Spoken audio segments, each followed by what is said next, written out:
오늘 말씀 우리 함께 시작하도록 하겠습니다. 오늘은 하나님 아버지의 마음이라는 제목으로 함께 말씀을 생각해 보기를 원하며, 오늘 제목이 보니까 가로 열고 원 있잖아요, 그죠? 2, 3까지 있을 거예요. 오늘 누가복음 15장에 보니까 하나님 아버지의 마음에 대해서 세 가지 비유로 말씀을 하고 있어요. 그래서 누가복음 15장을 앞으로 3주 동안 여러분들과 함께 살펴보는 시간을 가지려고 합니다. 마음 하면 무슨 생각 드세요? 요즘 제게 드는 생각은 이 상대방의 마음을 아는 것이 너무 어렵다는 거예요. 저희 집에는 제가 너무나도 사랑하고 세상에서 가장 예쁘다고 생각하는 아내가 있거든요.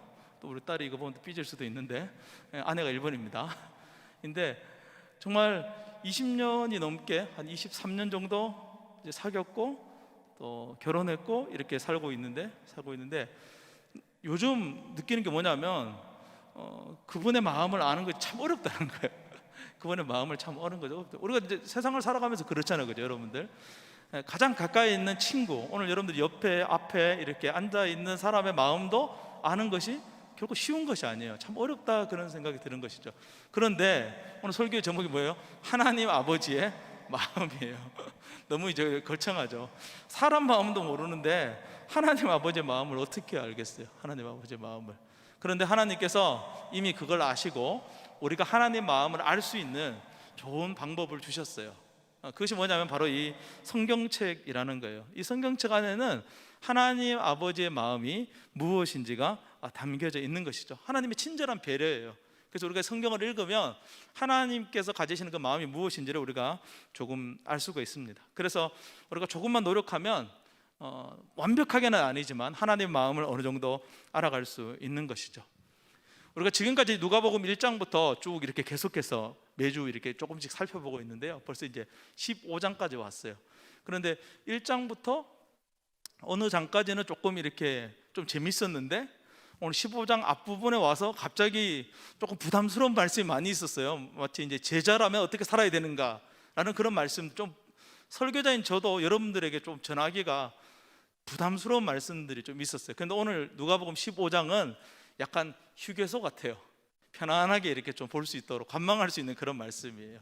그래서 우리가 하나님의 나라라는 것에 대해서 계속 우리가 배워왔고, 또 하나님 나라의 백성으로서 어떻게 살아가야 되는가를 배워왔는데, 오늘 누가복음 15장에서 누가는 그렇다면 그 하나님의 나라의 주인, 그 하나님의 마음은 어떨까, 그 하나님은 어떤 분인가에 대해서 오늘 누가복음 15장의 아주 재미난 이야기를 통해서 우리에게 말해주고 있습니다. 그래서 오늘 이 말씀을 통해서 우리가 하나님이 누구이신지에 대해서 조금 생각해 보기를 원합니다. 누가는 언제나 그랬듯이 아주 심플하게 하나님이 누구이신지에 대해서 이제 말해주기를 원해요. 우리가 말씀을 시작하면서 말했지만 그 크신 하나님의 마음을 안다는 것은 참 어불성설이잖아요. 어떻게 우리가 하나님의 마음을 제가 이 시간에 짧게 전하는 몇 마디로 전할 수가 있겠어요? 그런데 누가는 파격적으로 이 짧은 이야기를 통해서 우리에게 하나님이 누구인지를 말해주기를 원합니다.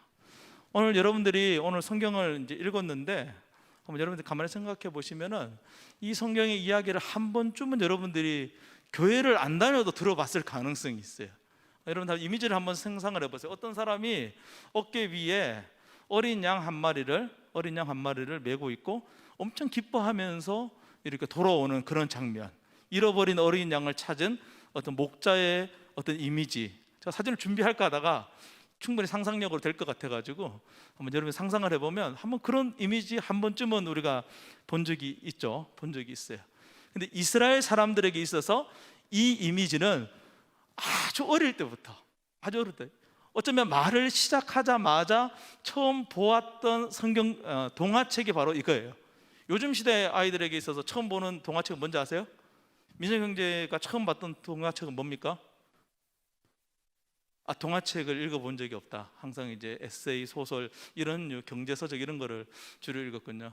원준이 형제는 가장 처음 봤던 동화책이 뭔 것 같아요? 부자 만들기? 뭐 이런 거였나요? 예. 저희 집 아이들에게는 이 뽀로로죠. 뽀로로. 영원한 대통령이죠. 지금도 뽀로로 영화가 개봉하기를 간절히 고대하고 있어요. 중학교 2학년인데 이번 겨울에는 뽀로로 영화가 꼭 개봉했으면 좋겠다, 뽀로로인 것이죠. 이스라엘에 살고 있는 어린아이들에게 가장 처음 듣는 동화일지도 몰라요. 이게 무슨 얘기냐면 이것이 그들이 즐겨 읽는 동화에 나오는 아주 유명한 이야기거든요. 누구에 대한 이야기냐면 모세에 대한 동화예요. 모세에 대한 전래 동화 얘기예요. 모세라는 사람이 이 광야에서 살고 있었어요. 광야에 살고 있었어요. 뭐 앞에 있는 이야기 다 빼고 광야에 살고 있어요. 근데 어느 날 하나님께서 모세에 대한 소문을 들은 거예요. 그래서 모세를 한번 찾아가 보기로 한 거예요. 모세는 도대체 어떤 사람일까? 그래서 찾아가 봤어요. 근데 가보니까 모세는 장인의 자기 부인의 아버지죠. 부인의 아버지의 양들을 돌보는 목자로 살고 있는 거예요. 그런데 마침 하나님께서 찾아가셨던 그날 어린 양 한 마리가 없어진 거예요. 양우리에 많은 양들은 그대로 있는데 양 한 마리가 없어진 거죠. 그래서 모세가 그 어린 양을 찾아서 길을 떠나는 스토리로 시작하는 거예요. 흥미진진하죠. 늙으면 이게 안 흥미진진하고 어린이들에게는 흥미진진합니다. 그래서 흥미진진하게 그 광야를 막 다 뒤져서 어린 양을 찾으러 갔는데 딱 그 어린 양을 찾은 거예요. 어디에서 찾았냐 하면 얼마 전에 물을 마셨던 우물 옆에 그 어린 양이 애처롭게 있는 거예요. 모세가 그 어린 양을 보자마자 뭐라고 말하냐면 아우 얘야 왜 여기 있니? 목이 말라서 여기 있구나 라고 하면서 엄청 가엾어하면서 우물의 문을 열고 두레박으로 물을 떠서 그 어린 양에게 물을 딱 먹이는 거예요. 그래서 어린 양이 헐레벌떡 그 물을 막 먹는 거죠. 모세가 그 어린 양을 보면서 너무 흐뭇해하면서 너무 기쁜 거예요. 너무 귀엽고 깜찍하고. 그래서 이제 물을 다 먹고 난 어린 양을 데리고 와야 되는데 그냥 끌고 오는 것이 아니라 너무 기뻐서 그 어린 양을 목에다 걸고 콧노래를 부르면서 막 돌아오고 있는 해피엔딩 이야기. 감동적이지 않습니까? 그래서 이스라엘 사람들은 이 이야기를 아주 어릴 때부터 계속 들었어요. 그래서 누구나 다 알고 있는 이야기예요. 오늘 누가는 이스라엘 사람들에게 또 오늘 성경을 읽는 우리에게 하나님이 누구이신지에 대해서 말씀해 주면서 아주 유명한 이야기를 통해서 하나님이 어떤 분이신지를 짧게 우리에게 전하고 있습니다. 오늘 이 이야기 속에 하나님이 어떤 분인지 세 가지로 우리가 생각해 보기를 원하는데, 첫 번째는 하나님 아버지는 우리를 최상의 가치로 대하신다는 거예요. 좀 짧게 하면 하나님은 우리를 최고로 생각하신다는 거예요. 이제 여러분들 아마 어릴 때부터 항상 부모님으로부터 그런 말씀을 들어봤잖아요, 그죠? 아이고 우리 누구 넌 최고야 이렇게 얘기하잖아요, 그죠? 항상 여러분들 들어왔던 말이죠. 하나님이 우리를 그렇게 여기신다는 거예요. 하나님이. 근데 제가 하나님을 알기 전에 하나님과 나는 어떤 관계일까 생각을 해봤을 때 그런 생각이 들었어요. 하나님은 저기 하늘에 계신 분이시고 얼마나인지는 모르겠지만 하늘에 계시고 나는 땅에 있는 아주 작은 존재라고 생각했어요. 마치 개미와도 같은, 아니 개미보다도 못한 존재가 나일 것이다 라고 생각했어요. 되게 자존감이 낮은 거죠. 그런 존재 정도로 그렇게 생각을 했던 거예요. 그런데 제가 하나님을 믿고 또 교회에 오게 되고 성경을 펼치면서 깜짝 놀랐어요. 성경의 첫 장을 펼치면 첫 번째 나오는 성경책이 무엇이냐면 창세기라는 성경책이거든요. 창세기 1장에 보면 내가 누구인지를 이렇게 기록하고 있어요. 창세기 1장 27절 말씀을 우리가 함께 보도록 하겠습니다. 다 같이 한번 읽어보겠습니다. 시작. 하나님이 자기 형상 곧 하나님의 형상대로 사람을 창조하시되 남자와 여자를 창조하셨다라고 말씀하고 있어요. 하나님께서 사람을 만드셨는데 그 사람을 어떻게 만드셨냐면 하나님의 가치를 담아서 만들었다는 거예요. 충격적인 선언을 하고 있는 것이죠. 세상에 있는 사람들, 제가 아까 말했던 그 신에 대한 개념은 세상 사람들이 가지고 있는 하나의 개념 중에 하나거든요. 세상 사람들이 생각했을 때는 신은 높고 크고 넓고 그렇지만 우리는 아주 극히 작은 개미와도 같은 존재라고 생각을 했는데 성경적 창세기 1장 27절을 딱 보니까 그렇지 않다는 거예요. 우리는 그런 존재가 아니라 하나님의 가치를 고스란히 담아서 만든 아주 특별하고 고귀한 존재라는 것을 창세기에서 말씀하고 있는 것입니다. 그런데 어떤 사람은 이렇게 얘기할 수 있죠. 목사님, 그런데 창세기 1장 27절에 나오는 사람은 죄를 짓지 않는 사람이니까 그런 가치를 지니죠. 그런 인간은 다 죄인이잖아요. 죄인인 우리를 하나님이 그렇게 생각하실까요? 라고 물어보실 거예요. 여러분 어떻게 생각하십니까? 창세기 1장 27절에 최초의 인간, 죄를 짓기 전의 인간의 가치와 오늘 죄인인 우리의 가치, 그 가치는 어떻게 다를까요?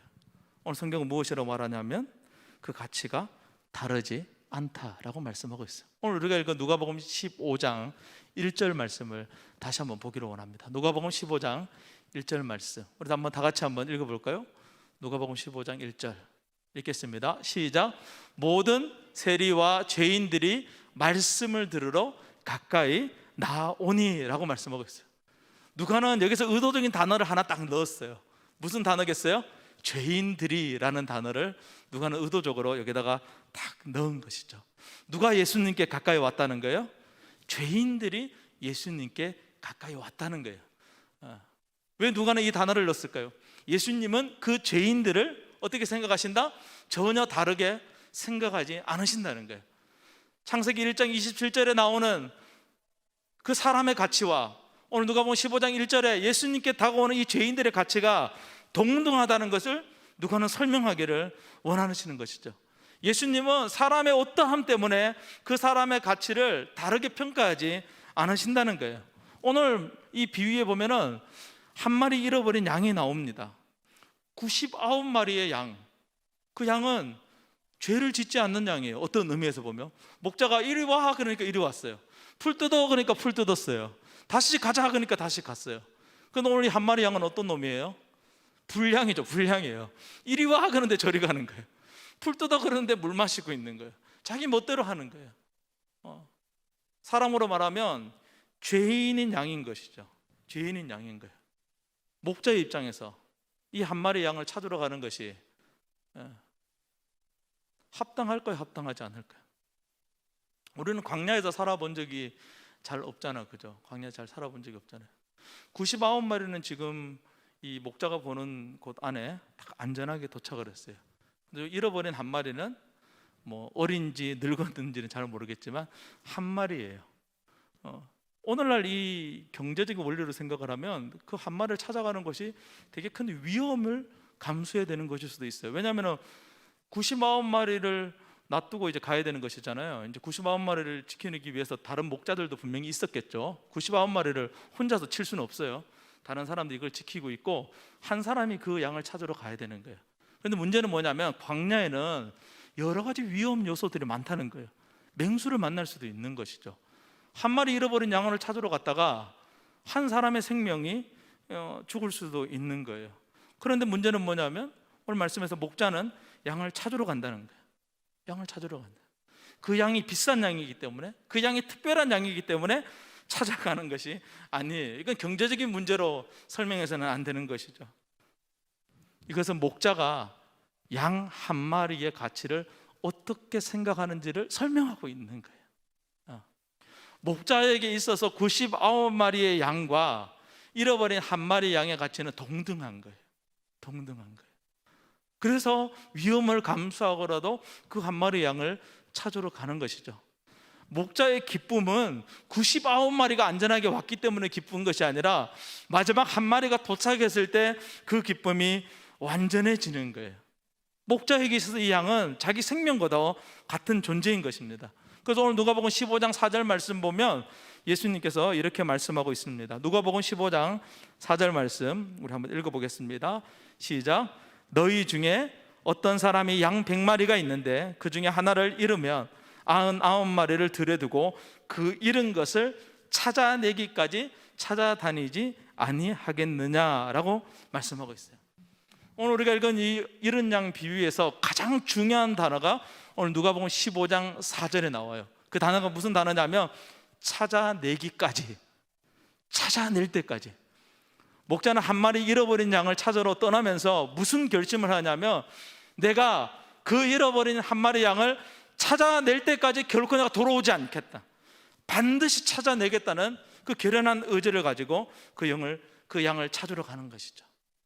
그 목자의 마음에 그 한 마리 양은 최고의 가치를 지니고 있는 거예요.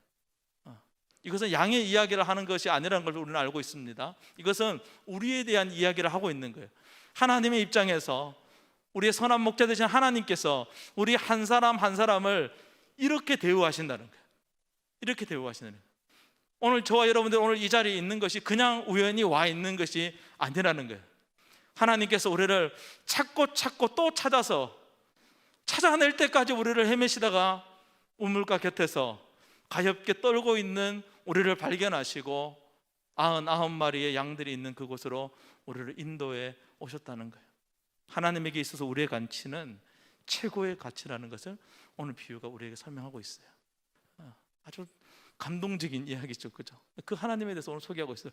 두 번째, 하나님 아버지는 우리의 구원을 기뻐하시는 아버지라는 거예요. 우리의 구원을 기뻐하시는 분이시라는 거예요. 그것이 하나님 아버지의 마음이라는 것이죠. 이렇게 우리를 최고로 생각하시는 하나님 아버지께서 가장 기뻐하시는 것은 무엇이냐면 우리가 구원받는 거예요. 구원받는 거. 양의 입장에서 보면 99마리의 무리로 돌아오는 것이 구원받는 거예요. 그런데 우리에게 있어서는 이 의미가 조금 다르죠. 하나님을 아는 것이죠. 구원이라는 것은 하나님을 아는 거예요.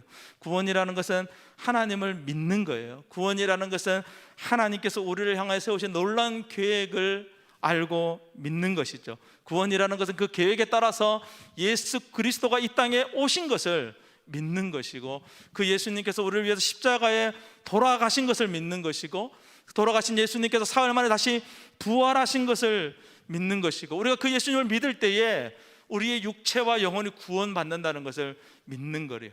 그것이 바로 구원이라는 것이죠. 저에게는 2명의 아이가 있습니다. 저의 기쁨은 이 2명의 아이가 또 건강하게 정신적으로, 또 육체적으로, 또 영적으로 자라나는 것, 잘 자라나는 것, 그것이 저에게 있어서 가장 큰 기쁨이에요. 저는 부모 역할이 그런 거라고 생각해요. 제가 그 아이의 소유주는 아니에요. 하나님께서 제게 맡겨주신 그 아이들을 제가 감당해야 되는 그 순간까지 그들이 필요한 것들을 공급해주고 잘 자라날 수 있도록 도와주는 것이 부모의 역할이다. 그 아이들에게 항상 얘기해요. 언젠가 우리는 헤어져야 되는 남과 같은 존재다. 항상 얘기를 하죠. 그래서 아빠에게 엄마는 1번, 너네들은 2번, 3번이다. 물에 3명이 동시에 빠지면 아빠는 엄마만 반드시 건져낼 것이다. 그렇게 그래, 자체적으로 수영해서 나와라. 제가 항상 그렇게 가르치고 있어요. 그럼에도 불구하고 저희 집은 자주 파티를 합니다. 파티를 해요. 벽에 키 재는 것이 있거든요. 키를 재는 거예요. 키를 재가지고 원래 키가 좀 잘 크고 있어요. 키 재기를 해서 키가 크면 파티를 내요. 치킨 시켜, 더 빨리 자랄 수 있도록. 왜냐하면 닭이 빨리 성장할 수 있는 촉진제가 들어있대요. 그래서 치킨을 먹으면 키가 많이 큰대요. 제 이론이에요. 파티를 내요. 성숙한 생각을 하면 그 성숙한 생각을 칭찬하면서 파티를 내요. 영적으로 성장하면 그 영적인 성장을 축하하면서 파티를 해요. 저는 애들을 어떻게 해서든지 축복하고 축하하려고 애를 써요. 왜냐하면 하나님 아버지의 마음이 바로 그런 마음이기 때문에 그런 것이죠. 오늘 5절에서 7절까지의 말씀 보면 잃어버린 한 마리 양을 찾고 그 목자가 어깨에 메고 돌아와서 기뻐하면서 친구들을 불러서 감격스러운 목소리로 말하고 있는 것을 우리가 보지 않습니까? 얘들아 내가 잃어버린 이 한 마리 어린 양, 이것을 내가 오늘 찾았다. 우리 다 같이 와서 축배를 들자, 파티를 열자라고 말하고 있는 것이죠.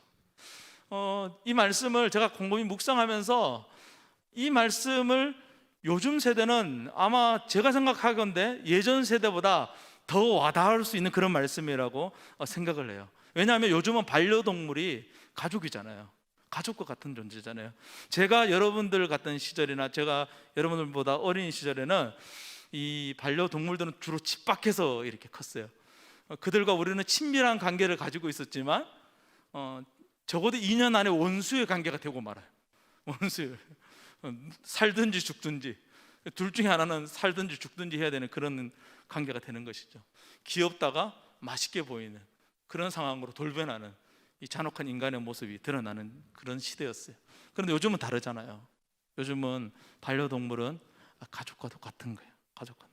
저희 집에도 아주 작은 반려동물이 있어요. 햄스터. 이제 2번째 햄스터가 저희 집에 와 있거든요. 걔가 뭘 알아듣겠어요. 아침에 가장 먼저 일어나면 옆에 있는 사랑하는 아내에게 여보 잘 잤어? 라고 말하는 것이 아니라 거실로 가서 우리 집에 있는 그 애 이름이 라떼거든요. 라떼야 잘 잤냐? 알아듣지도 못하는 애한테 그렇게 물어보는 거예요. 교회 올 때도 라떼야 아빠 교회 갔다 올게 라고 말하는 거예요. 가족과도 같은 존재예요. 근데 만약 우리가 아끼고 귀여워하던 그 반려동물이 사라졌다고 생각해 보세요. 잃어버렸다 생각을 해보세요. 그러다 다시 찾았어요. 얼마나 감격스럽고 얼마나 기쁘겠어요. 하물며 사람은 어떻겠습니까? 하나님의 가치로, 하나님의 특별한 가치로 창조된 그 한 사람을 잃어버렸다가 하나님이 다시 찾았다고 할 때 하나님의 기쁨은 이루 말로 표현할 수 없다는 것이죠. 그래서 한 영혼이 주님께로 돌아올 때, 한 영혼이 구원받을 때 천국에서는 파티가 벌어진대요. 잔치가 벌어진다라고 그렇게 말씀하고 있어요. 저와 여러분은 그런 존재라는 것을 우리가 꼭 기억할 수 있기를 바랍니다. 우리가 하나님의 형상으로 창조된 존재이기 때문에 우리가 어떠함과 상관없이 우리는 하나님에게 아주 특별한 존재라는 것을 우리는 기억해야 돼요. 99는 행복하지 않아요. 하나님은 100이 되었을 때, 우리 성서 드림 공동체가 온전히 하나님 앞에 나와왔을 때 하나님의 기쁨은 가장 큰 기쁨이라는 것이죠. 저는 우리 성서 청년 드림 공동체의 한 영혼도 낙오함 없이 이 하나님의 소유로 인정받고 또 하나님이 느끼시는 그 기쁨에 함께 동참할 수 있기를 주님의 이름으로 간절히 축복합니다. 그렇게 우리가 자라나고 또 성장하고 세워져가는 그런 일들이 우리 공동체 안에 있어지기를 원합니다. 마지막 세 번째는 하나님 아버지는 긍휼이 풍성하신 분이시라는 거예요. 긍휼이 풍성하신 분이라는 거예요. 우리의 가치를 최상의 가치로 여기셔서 최고로 생각하시고 또 우리의 구원을 누구보다도 기뻐하시는 그 하나님의 마음을 하나의 단어로 표현한다고 하면 그것이 바로 긍휼이에요. 긍휼. 긍휼이란 단어의 뜻이 무엇이냐면 약한 자의 친구가 되어주는 것, 그것이 긍휼이에요. 그것이 하나님 아버지의 마음인 것이죠. 여러분, 약한 자의 친구가 되어준다, 아주 이상적이고 아주 그럴듯한 말처럼 보이잖아요. 근데 이게 쉬울까요? 어려울까요? 생각보다 쉽지 않아요. 생각보다 쉽지 않아요. 우리는 이상하게 그런 시대를 살아가고 있어요. 나보다 강한 자 앞에서는 비굴해지고 막 어떻게든 잘 보이려고 하지만은 나보다 약하거나 나보다 이렇게 뭔가 낫다고 생각하면은 군림하려고 하는 마음이 우리 안에, 우리가 의도하지 않아도 그런 것들이 있는 것이죠. 있는 것이죠. 물론 우리 공동체 안에서는 이제 그런 것들이 없으니까 감사한 것이죠. 우리는 다 같이 낮으니까. 죄송합니다. 표정이 장난 아니네. 우리 다 같이 높으니까. 우리 공동체 안에서도 서로를 배려하고 또 긍휼히 여기는 것이 사실은 생각처럼 쉬운 일이 아닌 것이죠. 생각처럼 쉬운 일이 아닌 거예요. 제가 지난주에 어떤 간증을 들었는데 계속 이 얘기를 하고 있는데 너무 이렇게 가슴에 와닿아서 오늘 예배 시간에도 한번 나누기를 원합니다. 짧게 나눌게요. 어떤 간호사분이 계셨는데 아주 신앙이 좋은 여자 간호사 분이셨어요. 모든 병원에 있는 모든 환자들이 이 간호사 선생님을 만나는 걸 너무 기쁘게 생각했어요. 이 간호사 선생님이 주사를 놔주면 왠지 행복해. 이 간호사 선생님이 와서 한번 터치해주면 병이 다 낫는 것 같아. 그래서 의사 선생님보다 더 환대받고 더 사랑받는 그런 간호사 선생님이 계셨어요. 그분도 그렇게 대우받고 또 그렇게 하는 것을 아주 기쁘게 여겼어요. 왜냐하면 하나님의 사랑으로 그렇게 섬기는 것이다라고 늘 자부했거든요. 그래서 교회 공동체에 가면 하나님께서 나를 변화시켜 주셔서 제가 이렇게 환자들을 돌보고 있습니다. 내가 이렇게 환자들을 돌보고 또 환자들이 기뻐하는 걸 볼 때 저는 너무나 행복합니다라고 간증도 했어요. 그러던 어느 날 그 수많은 환자 중에 남자 환자 한 분 있는데 그분과도 늘 친하게 지냈어요. 그 환자도 이 간호사분을 너무 좋아하고 그렇게 지냈어요. 그런데 우연찮게 이 환자를 돌보다가 발목에 차져 있는 전자발찌를 발견했어요. 이 남자 환자는 간 경변으로, 간이 굳어져 가는 병으로 아주 심각한 병을 이제 앓고 있는 상황이었어요. 그 전까지만 해도, 그 일이 있기 몇 시간 전까지만 해도 이 간호사분에게 있어서 이 환자를 너무 불쌍하고 가엾고 사랑을 다 쏟아 부어줘도 아깝지 않은 그런 사람이었는데 그 전자발찌를 보는 순간 자신의 마음이 돌같이 딱딱해지는 그런 것들을 경험하게 되는 거예요. 쉽지 않은 것이죠. 그죠? 긍휼히 여긴다는 것이. 저는 그분의 이야기를 들으면서 긍휼이 저런 것이구나. 물론 이야기는 해피엔딩입니다. 그분은 믿음으로 그것을 극복하고 그 환자를 다시금 서스럼 없이 사랑으로 대하게 되었다는 거예요. 사랑으로 대하게 되었다는 거예요. 하나님 아버지는 우리 연약함과 관계없이 긍휼히 여기시는 마음을 가지고 우리를 대하세요. 사람은 우리를 보고 우리의 어떠함을 알 수 없잖아요. 제가 오늘 뭐 좋은 양복을 입고 셔츠를 입고 넥타이를 매고 머리를 말끔하게 자르고 이 앞에 서 있으니까 목사 같네 라고 이렇게 여러분들 생각하시겠지만, 하나님이 저를 보실 때는 아마 이렇게 생각하실 거예요. 저게 목사야? 이렇게 생각하실 거예요. 쟤 왜 저기 있는 거야? 쟤 왜 저기 있는 거야? 하나님 옆에 있는 가브리엘 천사한테 야, 쟤 빨리 저 끄집어내. 저 안 돼. 쟤 안 돼. 쟤 때문에 교회 망하겠어. 이렇게 볼 게 뻔하거든요. 그런데 하나님께서 저를 긍휼히 여겨주시는 거예요. 저 목사 같지도 않은 애지만 가능성을 봐서 한번 세워보자. 그래서 조금 열심히 하는 거 있잖아. 그러니까 한번 세워보자. 그렇게 대하시지 않겠죠. 더 큰 넓은 마음으로 아무렇지도 않게 저를 그렇게 대하시겠죠. 우리 각자 한 사람 한 사람을 그렇게 대하시겠죠. 그게 우리가 상상할 수 없는 하나님의 긍휼의 마음이에요. 그 긍휼이 폭포수같이 부어지는 나라, 그 나라가 하나님의 나라고, 그 나라에 소속된 사람이 바로 우리라는 거예요. 오늘 누가는 우리에게 이런 위로, 이런 감격, 이런 선물을 우리에게 주고 있는 것이죠. 하나님의 꿈은 우리와 함께 하는 것입니다. 나와 함께 하는 거예요. 연약한 나임에도 불구하고 나와 함께 하는 것, 하나님이 창조하신 이 하늘 아래서 함께 살아가는 것, 그것이 바로 하나님께서 꿈꾸시는 꿈이라는 거예요. 사랑하는 여러분, 그 하나님을 만날 수 있기를 바랍니다. 그 하나님과 함께 하시기를 주님의 이름으로 축복합니다. 그 하나님의 위로를 받으시기를 바랍니다. 그 하나님께서 저와 여러분을 긍휼히 여기십니다. 그 긍휼은 이 세상 어디에도 없는 긍휼이고 이 세상 무엇으로도 비교할 수 없는 긍휼이라는 거예요. 우리가 그 긍휼을 깨닫고 우리가 그 긍휼을 누릴 때에 비로소 우리에게 참된 행복이 있는 것입니다.